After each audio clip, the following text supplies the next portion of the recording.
या ठिकाणी शेतकऱ्याच्या बाजूने बोललो म्हणून सन्माननीय आमदार अनुराधाताई चव्हाण यांनी स्वतःवर वडून घेतलं आणि माझं थोबाड फोडून असा गुन्हा माझ्यावर दाखल केला।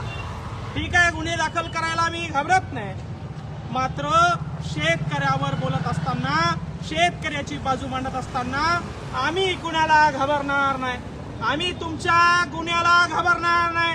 आणि शेतकऱ्याच्या तरण्याबाण मर्दपुरांनो, अरे लोकशाही वाचवण्यासाठी, यांची झुंडशाही हाणून पाडण्यासाठी हा पठ्ठ्या रस्त्यावर उतरलाय।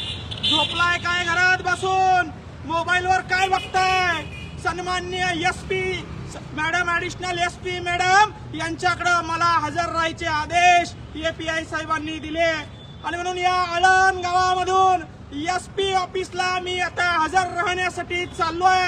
माझ्यावर गुन्हा दाखल झाला, मला पावबंद करण्यासाठी, अटक करण्यासाठी ऍडिशनल एसपी मॅडम यांच्या कार्यालयात हजर राहा 12 वाजेपर्यंत असं सांगण्यात आलेलं आहे। मात्र सरकारच्या गाडीत मी जाणार नाही, सरकारची गाडी मला आवडत नाही, सरकारच्या गाडीला मी बोजा बनणार नाही।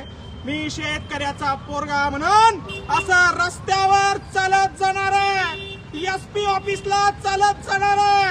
आळंद पासून निघालो, अरे शेतकऱ्यांच्या पोरांनो, शेतकऱ्यासाठी कळवा असेल तर चला या एसपी ऑफिसला जाऊया आणि या झुंडशाहीला, हिटलरशाहीला हाणून पाडूया। जय जवान, जय जवान, जय जवान। आमदार महोदयांना बोललो की फक्त भाजपच्या वावरात जाऊ नका, ते कशासाठी बोललो तर या शेतकऱ्याचं तुम्ही गरण ऐकून घ्या। आम्ही भावांना एमएसपीचे भाव 24 रुपये असे शासनानं भाव बांधून दिले होते, परंतु तालुक्यात रजिस्ट्रेशन झालं, हजारो शेतकऱ्यांना रजिस्ट्रेशन केलं, पण काही मोजक्याच शेतकऱ्यांचं मक्का त्या ठिकाणी खरेदी केलं गेलं।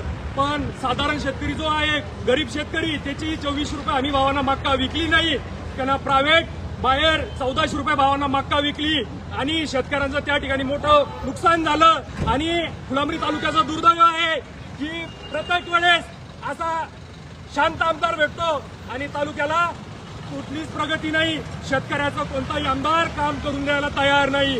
पण शेतकऱ्यांच्या मुलं आवाज उचलायला लागले, त्यांच्यावर गुन्हा दाखल करता, दडपशाही करता, गावापासून ते तालुक्यापर्यंत या भाजप सरकारची गुंडगिरी चालू आहे।